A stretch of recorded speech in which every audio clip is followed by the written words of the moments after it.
اللہ وکفا وسلام علی عبادہ الذین اصطفى اما بعد اعوذ باللہ من الشیطان الرجیم بسم اللہ الرحمن الرحیم اللہ لا الہ الا هو الحی القیوم لا تأخذہ سنۃ ولا نوم۔ بیٹے نے آج جو جماعت کے اندر قرآن پڑھا ہے، سچی بات ہے کہ اگر ہمیں اس کا ترجمہ آتا ہوتا تو شاید ہم میں سے شرک کے قریب بھی نہ کوئی پڑھتا۔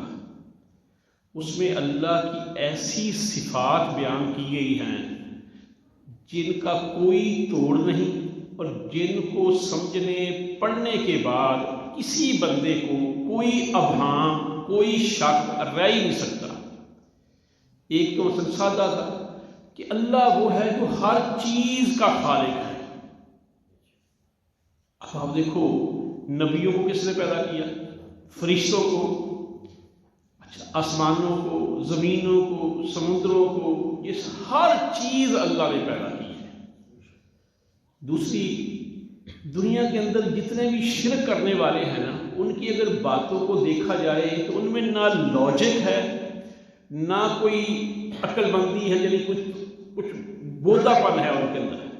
مثلا یہودی ہیں، ایک طرف تو وہ کہتے ہیں کہ عزیر علیہ السلام اللہ کے بیٹے ہیں، دوسری طرف کہتے ہیں ان کو موت آ گئی ہے۔ بھی اللہ جو ہے حی ہے اور قیوم ہے، ہمیشہ سے زندہ ہے اور ہمیشہ زندہ رہے گا اور ہر چیز کو تھامنے والا ہے۔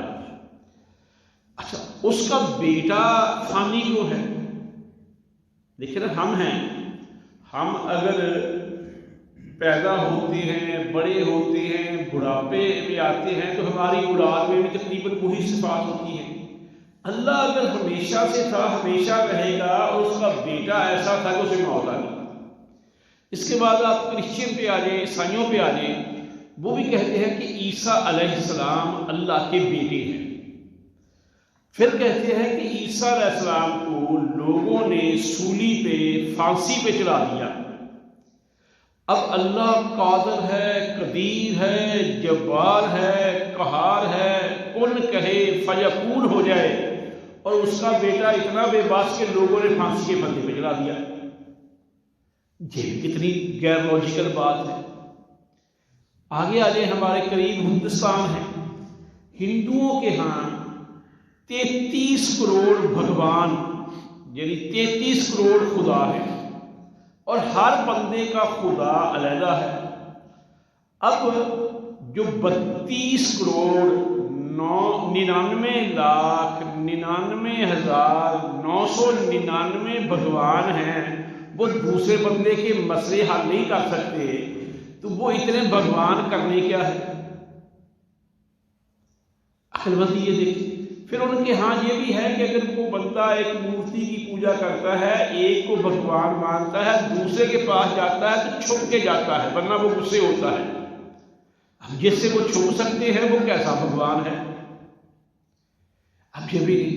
اب ہمارے ہی معاشرے میں ہمارے شیعہ دوست ہیں، ان کے ہاں آئمہ کرام جو 12 امام ہیں وہ معصوم ہیں، اور وہ کہتے ہیں کہ کائنات کے ذرے ذرے پہ ان کا حکم چلتا ہے، ان کے کنٹرول میں ہے۔ یعنی وہ کہتے ہیں جو آئمہ معصومین ہیں، ان کا کائنات کے ہر ذرے ذرے پہ اختیار ہے۔ دوسری طرف کہتے ہیں کہ حضرت عمر بن خطاب رضی اللہ عنہ اور ابو بکر صدیق کا نام لیتے ہیں کہ انہوں نے اہل بیت پہ جو مصائب، اہل بیت پہ جو مشکلات آئی ہیں وہ ان کی وجہ سے آئی ہے۔ اب یہ بھی بات کوئی لاجیکل نہیں۔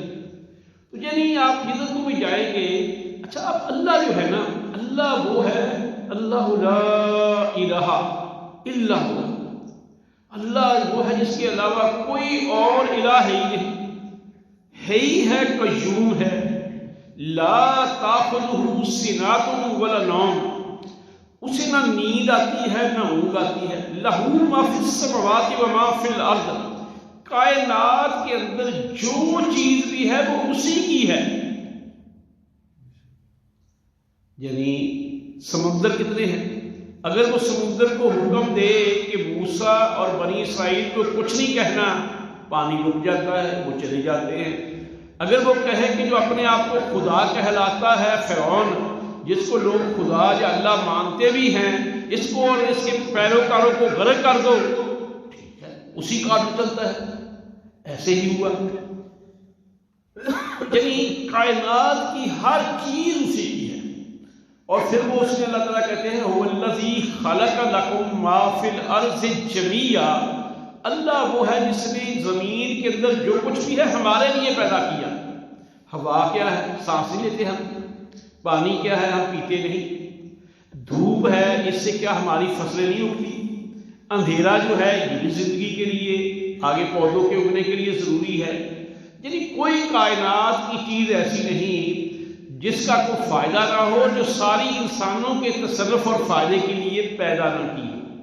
تو اب اتنے کلیئر کٹ دو ٹوک دلائل ہونے کے باوجود جو بندہ بھول بھلیوں میں پڑا رہے تو میرے بھائی، اچھا پھر ہمارے ہاں نا غلط فہمی کہاں ہوتی ہے کہ عیسیٰ علیہ السلام کو کرسچن یہ کہتے ہیں، لیکن کہیں یہ نہیں کہ عیسیٰ علیہ السلام نے کہا قیامت کا دن ہوگا، اللہ تعالیٰ کہیں گے یا عیسیٰ، اے عیسیٰ، انت قلت للناس، کیا تو نے لوگوں سے کہہ دیا تھا اتخذونی، پکڑ لو مجھے و امی اور میری ماں کو الہین من دون اللہ، اللہ کے سوا معبود۔